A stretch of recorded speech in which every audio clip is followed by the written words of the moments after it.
South ఇండియాలోని అతి తక్కువ ధరలకి రత్నాలను అందించే ఏకైక సంస్థ 6JVR. నమస్తే, welcome to Suman TV news. నేను మీ సాయి. తెలంగాణలో 17 లోక్సభ స్థానాలకు సంబంధించినటువంటి ప్రచార పర్వం కూడా కొనసాగుతున్న సందర్భంలో జనసేన పార్టీ పరిస్థితి ఏంటి? తెలంగాణలో పోటీ చేయబోతుందా? తాజాగా సమన్వయకర్తలను నియమించడం దేనికి సంకేతం? ఏపీలో కూటమితో పోటీకి వెళ్తున్నటువంటి జనసేన తెలంగాణలో ఎలాంటి స్ట్రాటజీ అమలు చేయబోతుంది? సో దీనికి సంబంధించి మాట్లాడదాం. మనతో పాటు Suman TV news chief editor Keshav గారు ఉన్నారు.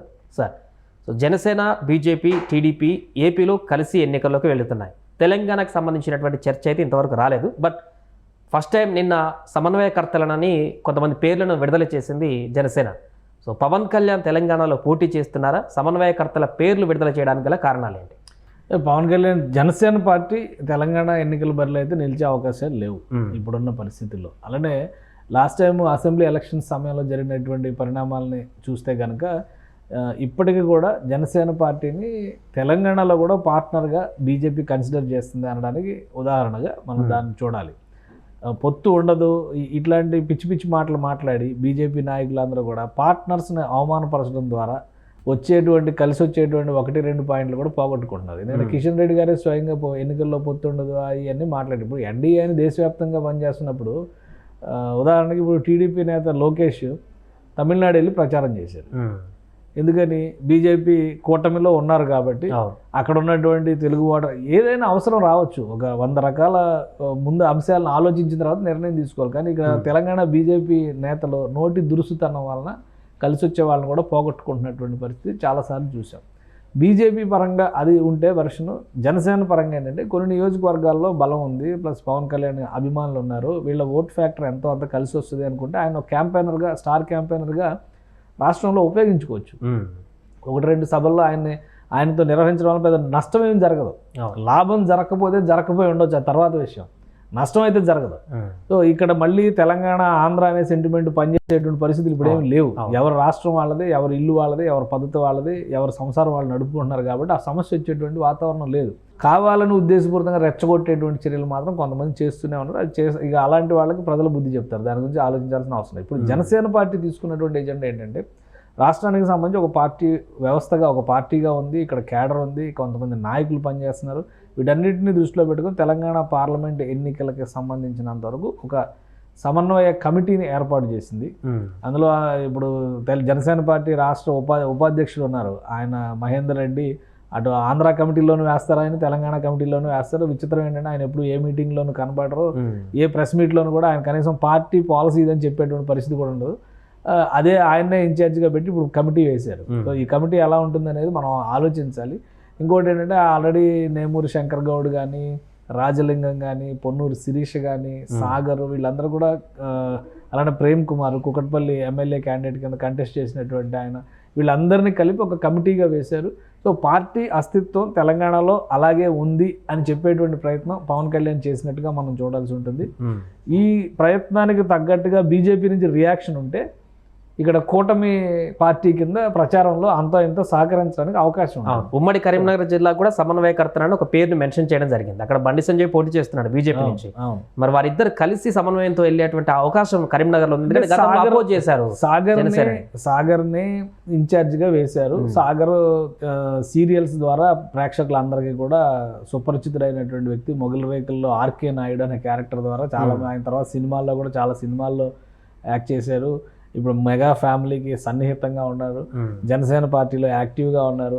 గత ఎలక్షన్స్లో కూడా తెలంగాణ అసెంబ్లీ ఎలక్షన్స్లో కూడా ఆయన క్యాంపెయినింగ్లో బాధ్యతలు తీసుకున్నటువంటి వ్యక్తి. ఆయన సొంత జిల్లా కరీంనగర్, ఉమ్మడి కరీంనగర్ జిల్లాకు చెందినవాడు కాబట్టి ఆయన ఆ సమన్వయ బాధ్యతలను అప్పగించారు. రాబోయే రోజుల్లో కరీంనగర్తో పాటు తెలంగాణ వ్యాప్తంగా పార్టీని బలోపేతం చేసే విధంగా కృషి చేయండి అని ఒక డైరెక్షన్ ఇచ్చారు.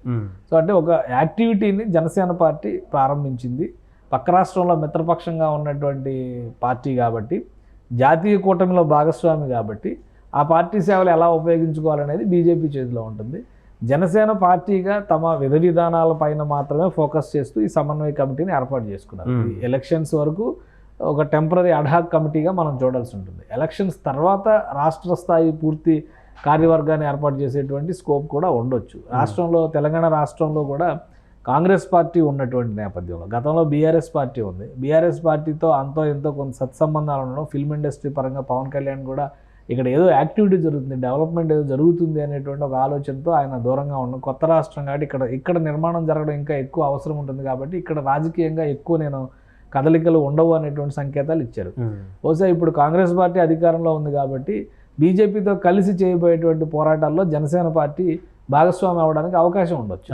పైగా రాబోయేటువంటి రోజుల్లో బీఆర్ఎస్ని పూర్తిగా తుడిచిపెట్టడం ద్వారా బీజేపీ వర్సెస్ కాంగ్రెస్ అనేటువంటి ఈక్వేషన్ తెలంగాణలో ప్లాన్ చేస్తున్నారు.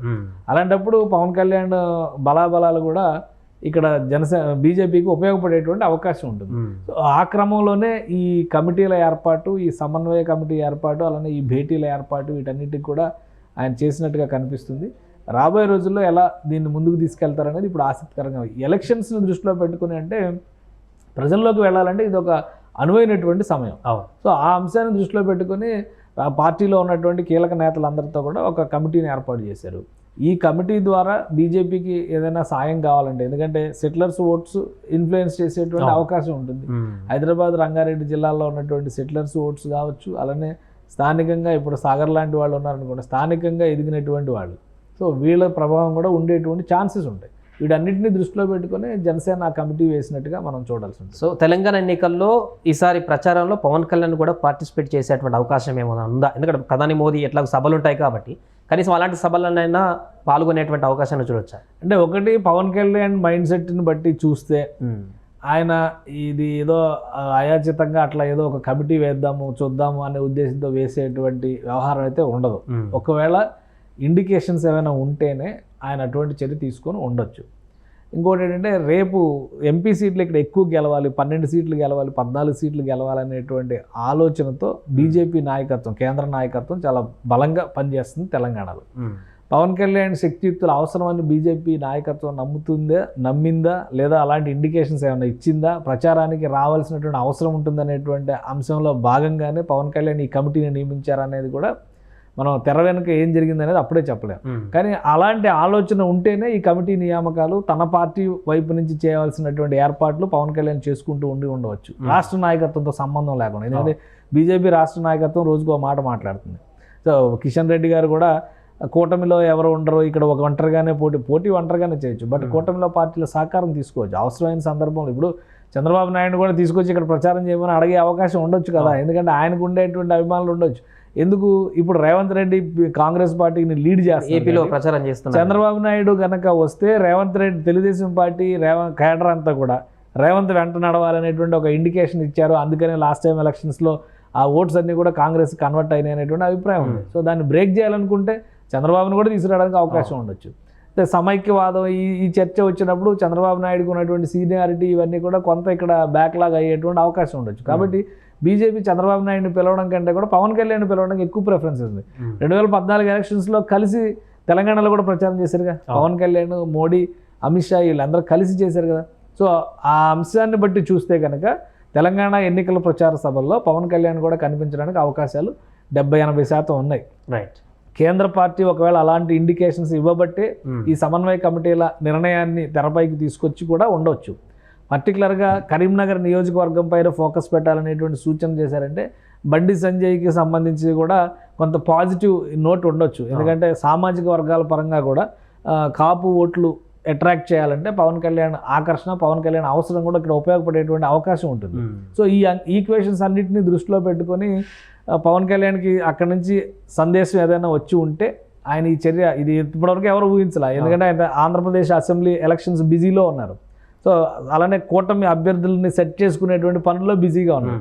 అనూహ్యంగా తెలంగాణ నేతల్ని పార్టీ కార్యాలయానికి మంగళగిరి పిలిపించి అక్కడ మీటింగ్ జరిపి ఒక సమన్వయ కమిటీని ఏర్పాటు చేసి పలానా వ్యక్తి పలానా దీన్ని కోఆర్డినేట్ చేస్తారు, రాష్ట్రంలో పార్టీ బలోపేతానికి కృషి చేయడం అనేటువంటి ఒక ఇండికేషన్ ఇచ్చారంటే దానికి కార్యకాలక సంబంధం అంటారు కదా, అట్లాంటి సంబంధం ఏదో ఉండవచ్చు. సో ఆ అంశాలను దృష్టిలో పెట్టుకొని చూస్తే తెలంగాణ బీజేపీ ప్రచార సభల్లో పవన్ కళ్యాణ్ కనిపించడానికి కూడా అవకాశాలు ఎక్కువగా కనిపిస్తున్నాయి. Right sir. సో మొత్తానికి అది జనసేన తెలంగాణలో సమన్వయ కమిటీని ప్రకటించడంతో వచ్చేటువంటి ప్రచారంలో కూడా జనసేన పార్టిసిపేట్ చేసేటువంటి అవకాశం ఉంటుంది. అంటే ఇక్కడ పోటీ చేయకపోయినప్పటికీ పోటీ చేస్తున్న బీజేపీ అభ్యర్థులందరికీ కూడా తమ వెంట నడిచేటువంటి విధంగా జనసేన క్యాడర్ నిలిచేటువంటి అవకాశం స్పష్టంగా కనిపిస్తుంది. సుమన్ టీవీలో మీ పర్సనల్ అండ్ బిజినెస్ ప్రమోషన్స్ కోసం కింది నెంబర్కి కాంటాక్ట్ చేయండి.